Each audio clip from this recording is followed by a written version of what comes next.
Hey guys, what's up? It is Martika from Martika Braid Bar, and I'm here with my mom. She is a stylist, salon owner, and educator in textured ethnic hair. Mom, introduce yourself. Hi, my name is Jody Ann Philpotts from Platinum Hair Studio and School of Advanced African Hair Care. Awesome. So I'm going to be asking my mom about 8 questions. She's not prepared for them, and it's going to take her a minute to answer each. So, Mom, my first question is, what are 3 setbacks you find in the textured ethnic hair industry, and how can this impact upcoming hairstylists? Education and product knowledge. Okay, so with education and product knowledge, how do you see them as a setback? That a lot of our people, they don't understand our hair structure, and the education, which is product knowledge, that what best suits to work with the hair texture. Do you see it growing? Do you see it changing and evolving, education? Yes. Okay. It can, yes. Okay. So the next question that I have is, what opportunities do you see for the ethnic textured hair industry? A lot of diversity in hairstyling, a lot of upcoming hair trends that people are used to and exploring and exposing, being themselves. Yeah, and there's a lot of diversity in the business, Yes. like whether it's product knowledge or it's education Yes. or it's selling hair. There's so many opportunities. In your experience, what is the most common issues most clients have? Their hair breaking and their hair falling out. Yeah. That is the number one.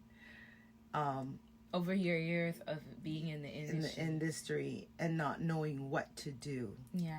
And sometimes it's just a simple formula of just getting their hair on a regimen program where they're conditioning their hair or treating their hair at least once a month or every 3 weeks, which is once a month as well. And so routine and learning the right products that works with their hair structure and their hair mechanism. That's a good one.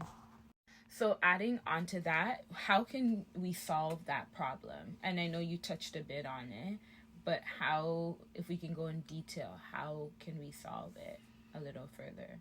As hairstylists or as the client? As hairstylists, helping the client. Yes.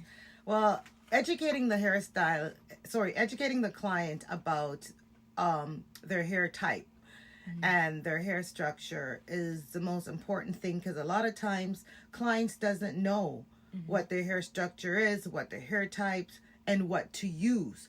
So I'm going to say my first goal is what I do is educate the client about their hair structure, what their hair type is, and then we break it down and we work with it, putting them on a regimen, whereas, the products to use that would help their hair structure itself. Yeah, and it's good that you spend that extra time. So my next question is, what is your expectation for the textured ethnic hair industry in the next 5 to 10 years? Wow. My expectations to what I'm seeing from today, which is, there is a lot of product out there. There's a lot of different diversity hair products out there. And what I'm seeing is that a lot of people are comfortable within themselves of being an ethnic person and wearing their hair the way they feel, that type of energy that they would like to project and protrude. I'm seeing a lot of that now, more Afrocentric than Afro-Eurocentric, which I feel good and feel very proud of, because as time gone by, we were mostly based on the Afro-Eurocentric, and now I'm seeing a lot of Black people or our nation of people doing a lot more with their own hair. Yeah. And it's growing.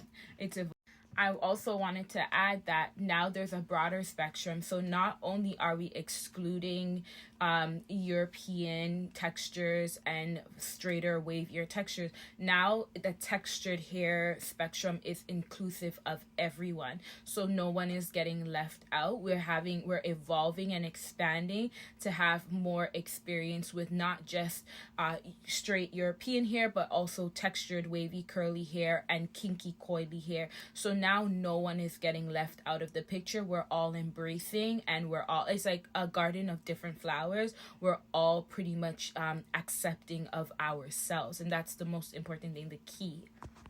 And my final question for my mom is, Mommy, how has the hair industry changed your life and made improvement to the lives of others? That's an excellent question. Yeah.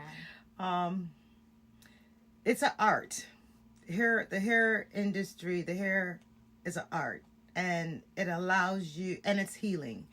So it allows you to be who you are. At the same time, we're a lot of times we're therapists as hairstylists to our clients. They come in and they feel very comfortable. They're able to unwind in our chairs, and they grow that social connection bond yeah. with us as hairstylists, and it is comforting for them. So, and also for ourselves as hairstylists, whether you know it or not, you are a therapist.